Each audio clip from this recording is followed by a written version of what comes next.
What is the current state of the city of Joburg's finances?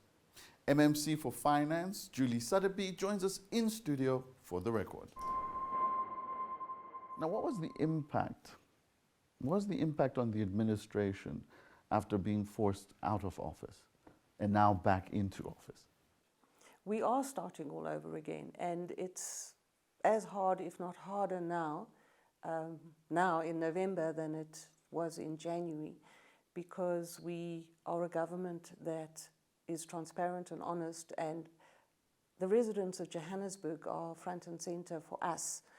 And so having a disruption in the middle, you can imagine you've got a train going very nicely and it's on its tracks, and we putting systems in place and getting things done, and then all of a sudden it was a dead stop with 25 days of what turned out to be an illegal government changing direction of the train tracks. And now we back on the train tracks again, but we've got to backtrack a month in order to, and we've now got to start again taking the city on the direction of the golden repair that we had before. It's been a tough month. For you, how are you functioning with all of this going on, knowing full well that you've got a series of vote of no confidences in the pipeline? The residents of Johannesburg are our focus, and service delivery to the residents of Johannesburg is of paramount importance. And so we're here, and I'm in my seat, and the job has to be done. And today I will do my job, and tomorrow I will do my job, and the day after I will do my job. The fact that there could be another motion of no confidence at some point in time has to almost be immaterial in the sense that I need to do my job, and I need to get the finances of the city of Johannesburg, keep them under control, and keep service delivery happening in the city of Johannesburg. Every day that I have an opportunity to do that, I have to do that to the best of my ability and with all my energy and all my passion. Speaking of finances and investments, what is the current situation? Currently, we're having a challenge, and what happened in October, in the illegal October government that disrupted the service delivery in the city of Johannesburg, was a short-term loan that is part of the funding model for the 77 billion rand budget, had been initiated in those 25 days. The 25-day MMC for Finance signed off the report. It had served in the programming committee, so it was going to serve in the October council, and that government was going to approve that short-term loan. With that government being overturned on the 25th of October, the multi-party government again took that report, approved it, and served it in the next council. And that very same cohort of councillors who would have voted in favour of that loan, had Councillor Morero been the mayor, voted to reject that same loan because Mpho is the mayor. So the fact that we haven't got the loan that was approved in the May, the funding model was approved in the May budget, would have been approved in the October government, is now not approved because the multi-party government is now a minority government because the Patriotic Alliance has jumped ship.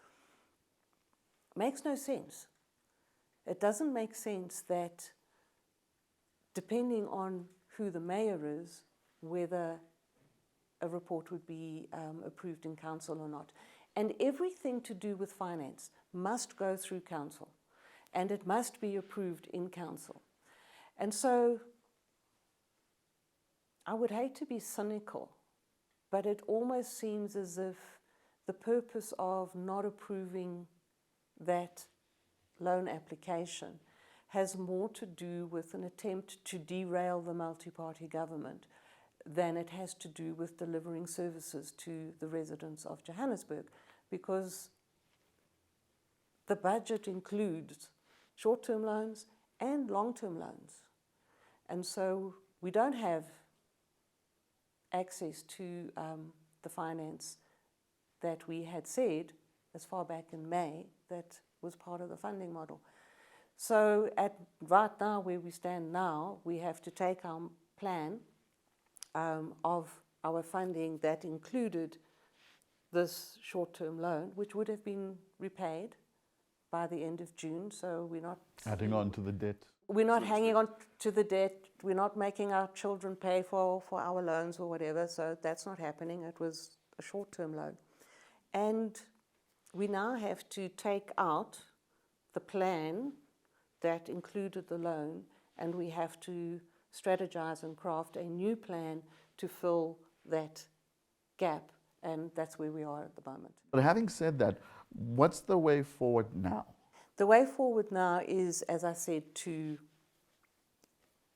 fill that gap that not having the loan has created, and that is what we're all involved in doing that. The political administration, the public servants, we're all working together in order to find that gap. I think the fact that it is December and that I think this year more people will be going on leave and Joburg will be quieter than it has been in the last few Decembers, will give us breathing space to consolidate a working plan over the next few days. And as I said earlier, we just keep doing our job. For every day that it is available to us, that we are able to do so, we keep doing our job. What I would like to implore our residents and our voters, that we have a multi-party government. Whoever is in government will be a coalition government. No single political party was given a mandate to govern on its own. But even so, it was still only a 43% turnout at the voter turnout. So that's 43% of registered voters voted, which is under half.